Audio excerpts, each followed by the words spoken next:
Praise the Lord. இந்த March மாதத்தில் 18ஆம் தேதியாகிய இந்த செவ்வாய்க்கிழமையின் காலை வேளையில் தேவ சமூகத்தில் வந்திருக்கிற ஒவ்வொருவரையும் கர்த்தர் தாமே ஆசீர்வதிப்பாராக.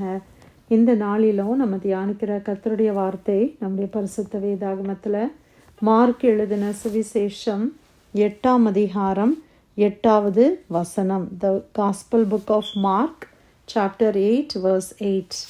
அவர்கள் சாப்பிட்டு திருப்தி அடைந்தார்கள், மீதியான துணிக்கைகளை 7 கூடை நிறைய எடுத்தார்கள். அல்லேலூயா, பிரைஸ் தி லார்ட். இந்த காலை வேளையில் கர்த்தருடைய வசனத்துக்காய் கர்த்தரை ஸ்தோத்திரிக்கலாமா? இந்த இடத்துல நம்ம வாசிக்கிறோம், தேவனுடைய ஜனங்கள் இயேசுனுடைய போதனையை கேட்கும்படியாக அவர்கள் கூடி வருகிறார்கள். இந்த இடத்துல நம்ம பார்க்கிறோம், ஆண்டவர் 4000 பேருக்கு அவர் உணவளிக்கிற ஒரு அற்புத செயலை இந்த இடத்துல நம்மளால் பார்க்க முடிகிறது. நமக்கெல்லாம் தெரியும், 5000 பேரை தேவன் போஷித்தார் என்பதை நாம் அறிந்திருக்கிறோம் இல்லையா? 5 அப்பத்தையும் 2 மீனையும் கொண்டு 5000 பேரை ஆண்டவர் போஷித்தார். அதே போல் இங்கே 4000 பேரை 7 அப்பங்களை கொண்டு தேவன் போஷிக்கிறார். ஆமென். அந்த சில வசனங்களை வாசிக்கிறார். அந்த நாட்களிலே திரளான ஜனங்கள் கூடி வந்திருக்கையில் அவர்கள் சாப்பிடுகிறதற்கு ஒன்றும் இல்லாத போது இயேசு தம்முடைய சீஷரை அழைத்து, ஜனங்களுக்காக பரிதபிக்கிறேன், இவர்கள் இப்பொழுது என்னிடத்தில் தங்கியிருந்து 3 நாளாய் சாப்பிட ஒன்றும் இல்லாமல் இருக்கிறார்கள். இவர்களில் சிலர் தூரத்திலிருந்து வந்தவர்கள் ஆகையால் நான் இவர்களை பட்டினியாய் வீட்டிற்கு அனுப்பிவிட்டால் வழியிலே சோர்ந்து போவார்களே என்றார். பாருங்க பிரியமானவர்களே, ஆண்டவருடைய வசனத்தை கேட்க ஆவலா இந்த ஜனங்கள் வந்திருக்கிறாங்க. 3 நாள் அவங்க எல்லாம் என்ன செய்திருக்கிறாங்க? ஆண்டவருடைய வார்த்தையை கேட்குறாங்க. நிறைய நேரம் நம்ம நினைக்கிறோம் இது உபவாச கூட்டமா தெரியல. ஒருவேளை அவங்க கொண்டு வந்திருந்த ஆகாரம்லாம் முடிந்திருக்கும் இல்லையா? ஆண்டவரை பார்க்கணுன்னு வந்திருக்காங்க. ஆண்டவருடைய போதனை போக போக போக அவங்களுக்கு ரொம்ப இன்ட்ரெஸ்டிங்காக அப்படியே இருந்துட்டாங்க. 3 நாளாக தொடர்ந்து ஆண்டவர் பேசிக்கிட்டே இருக்கிறாரு. அவங்க எல்லாம் கேட்டுக்கிட்டு இருக்கிறாங்க. அப்போது கடைசியில் கூட்டம் முடியும் போது ஆண்டவர் சொல்கிறாரு, இவங்களுக்கு ஏதாவது நான் கொடுக்கணும், இவங்க சோர்ந்து போயிடுவாங்கன்னு சொல்லி அவர் பரிதபிக்கிறார். எவ்வளோ நல்ல தேவன் இல்லை பாருங்கள். அவ்வளோ 3 நாளும் பேசினது யார்? இயேசு தான் பேசியிருப்பாங்க. இப்போ ஆண்டவருக்கு எவ்வளோ பசி இருந்திருக்கும். ஆனால் அவர் யாரை குறித்து அவர் யோசிக்கிறாரு? ஜனங்களை குறித்து யோசிக்கிறார். ஜனங்களுக்காக பரிதபிக்கிறேன். 3 நாளாக என் கூட இருக்கிறாங்க, சாப்பிட ஒன்றும் இல்லையே, சில தூரத்துலேருந்து வந்திருக்கிறாங்களே, இவங்களை நான் இப்படியே பட்டினியாக அனுப்பிவிட்டா அவங்க சோர்ந்து போயிடுவாங்க, அவங்க ஃபெயின்ட் ஆயிடுவாங்களே. பிரியமானவர்களே, ஆவிக்குரிய போஜனத்தை கர்த்தர் கொடுத்திருக்கிறார். 3 நாட்களும் எல்லா ஆவிக்குரிய போஜனம் அவங்களுக்கு கிடச்சிருக்கு. ஆனால் ஆண்டவர் அதில் திருப்தியாகலை. பாருங்களேன், ஆண்டவர் அவங்க சரீர பிரகாரமான தேவைகளும் சந்திக்கப்படணும் அப்படின்றதுல எவ்வளோ கண்ணோக்கமாக இருக்கிறாரு பார்த்தீங்களா? நம்ம நினைக்கிற நிறைய நேரத்தில் ஜீசஸ் நம்ம ஸ்பிரிச்சுவல் நீட்ஸ் மட்டும்தான். அப்படி கிடையாது. ஃபிசிக்கலாக நமக்கு என்ன தேவை அப்படின்றதை ஆண்டவர் அறிந்து அதை குறித்து அவர் பரிதபிக்கிற தேவன். இப்போ உங்ககிட்ட இருக்கிற கொஞ்சம் பணம் தான் இருக்குது. இந்த பணத்தை வைத்து இந்த மாதத்தை நான் எப்படி போக்குவேன், எப்படி நான் ரெண்ட் பே பண்ணுவேன், ரெண்ட் பே பண்ணலன்னா எப்படி நான் வீட்டில் இருக்க முடியும், இந்த பில்ஸ் எல்லாம் நான் பே பண்ணணுமே, எலக்ட்ரிசிட்டி பில் இருக்குது, வாட்டர் பில் இருக்குது, பிள்ளைகளுடைய காரியம் இருக்குது, நான் என்ன செய்வேன் அப்படின்னு நீங்கள் நினைக்கிறீங்களா? உங்களுக்காக பரிதபிக்கிற ஒரு தேவன் இருக்கிறார் என்பதைத்தான் இந்த பேசேஜில் நம்ம அறிந்து கொள்ளுகிறோம். ஆண்டவர் நம்மளுக்காய் பரிதபிக்கிறார். நம்முடைய நிலைமையை கர்த்தர் அறிந்திருக்கிறார். அவர்கள் சோர்ந்து போவார்களே, இன்னும் எத்தனை நாட்கள் என்னுடைய பிள்ளை இப்படியாய் வியாதியில் இருக்கணும். ஆண்டவருடைய மனதில் நம்ம எல்லாருடைய நினைவுகளும் இருக்கிறது. அதற்கு அவருடைய சீஷர்கள் சொல்கிறாங்க, இந்த வனாந்தரத்திலே ஒருவன் எங்கே இருந்து அப்பங்களை கொண்டு வந்து இத்தனை பேர்களை திருப்தியாக்க கூடும். இப்போ ஆண்டவருடைய மைண்ட் அவங்களுக்கு புரிஞ்சனால, ஆண்டவரே என் வனாந்திரமாக இருக்கு, ஆண்டவரே எங்கே போகிறது, எப்படி இவங்களெல்லாம் திருப்திப்படுத்துறது ஆண்டவரே? அதற்கு அவர், உங்களிடத்தில் எத்தனை அப்பங்கள் உண்டு என்று கேட்டார். அவர்கள் 7 அப்பங்கள் என்றார்கள். ஆண்டவர் கேட்குறார், உங்ககிட்ட எவ்வளோப்பா இருக்குது? 7 அப்பம் இருக்குது. சரி, அதை என்கிட்ட கொண்டு வா அப்படின்னு ஆண்டவர் சொல்கிறார். அவர் ஜனங்களை தரையிலே பந்தியிருக்க கட்டளையிட்டு 7 அப்பங்களை எடுத்து ஸ்தோத்திரம் பண்ணி அதை பிட்டு அவர்களுக்கு பரிமாறும்படி சீஷரிடத்தில் கொடுத்தார். அவர்கள் ஜனங்களுக்கு பரிமாறினார்கள். சில சிறு மீன்களும் அவர்களிடத்திலிருந்து அவர் அவைகளையும் ஆசீர்வதித்து அவர்களுக்கு பரிமாறும்படி சொன்னார். அவர்கள் சாப்பிட்டு திருப்தி அடைந்தார்கள். மீதியான துணிக்கைகளை 7 கூடை நிறைய எடுத்தார்கள்.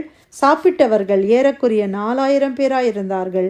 பின்பு அவர்களை அனுப்பிவிட்டார். ஆண்டவர் அவர்கள் போஜனம் கொடுத்து அனுப்புகிறார். 7 அப்பம் இருக்குது.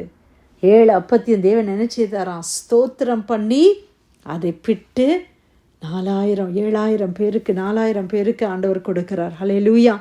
ஆண்டவருடைய பசியை ஆற்றினார்.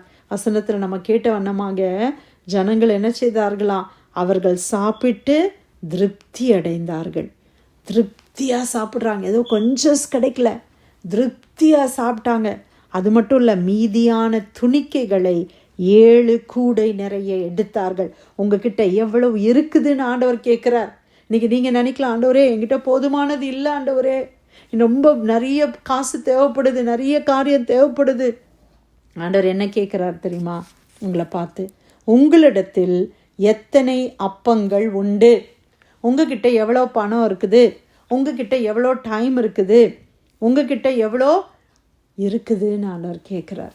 ஒருவேளை நம்ம சொல்லலாம், ஆண்டவரே போதுமானது இல்லை, ஆண்டவரே எனக்கு ரொம்ப கொஞ்சம் தான் டைம் இருக்குது, ஆண்டவரே எனக்கு ரொம்ப கொஞ்சம் தான் பலன் இருக்குது, ஆண்டவரே ஆண்டவரே எனக்கு கொஞ்சம் தான் தாளந்து இருக்குது, எனக்கு கொஞ்சம் தான் ஆண்டவரே பணம் இருக்குதுன்னு சொல்கிறீங்களா?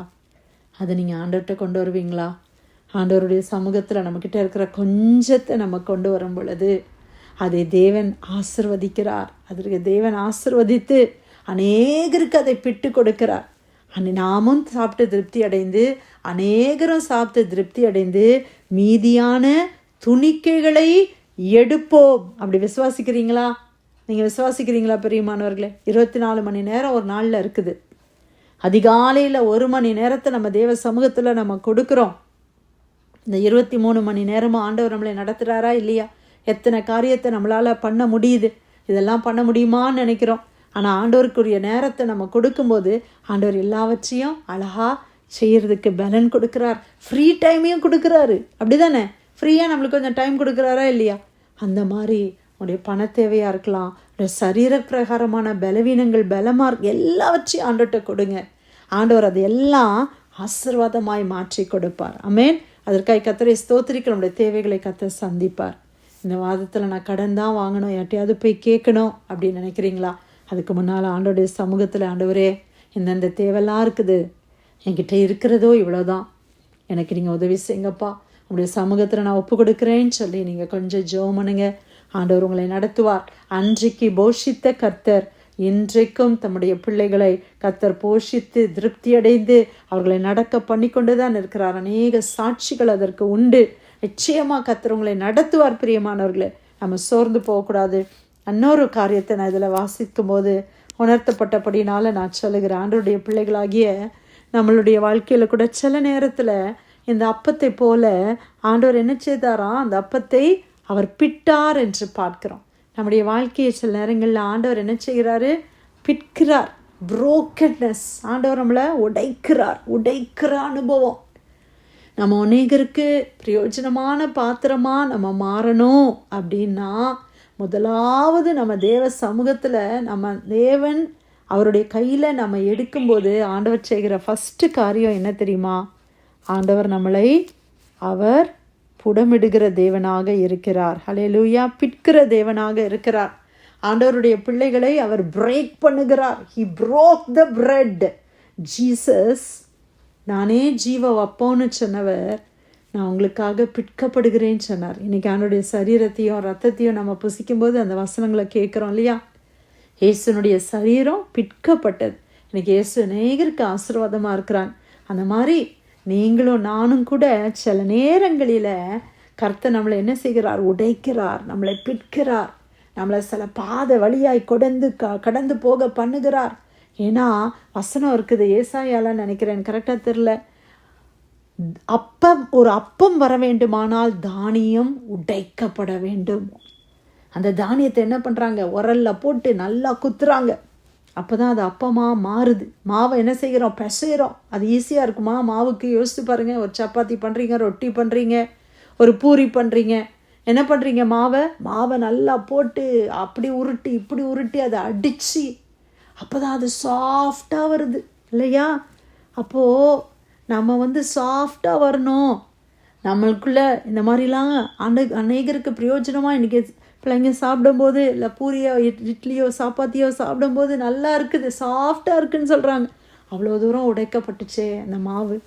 அந்த மாதிரி தானே நம்மளுடைய வாழ்க்கையை பிரியமானவர்களே, நம்ம உடைக்கப்பட தான் ஆண்டவருக்காக நம்ம அதிகமாய் பிரயோஜனப்பட முடியும்.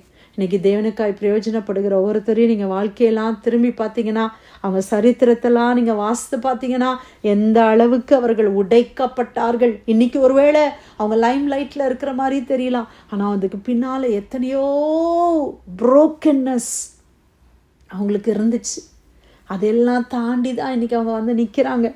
அதனால் உங்களுடைய வாழ்க்கையில் கூட நீங்கள் ஆண்டவரே என்னை எடுத்து உபயோகப்படுத்துங்க, ஆண்டவரே நான் யாருக்காவது உபயோகமாக இருக்கணும் அப்படின்னு ஜெபம்னா அடுத்த ப்ராசஸ் ஆண்டவர் நம்மளை உடைப்பதற்கு நம்மளை அனுமதிக்க வேண்டும்.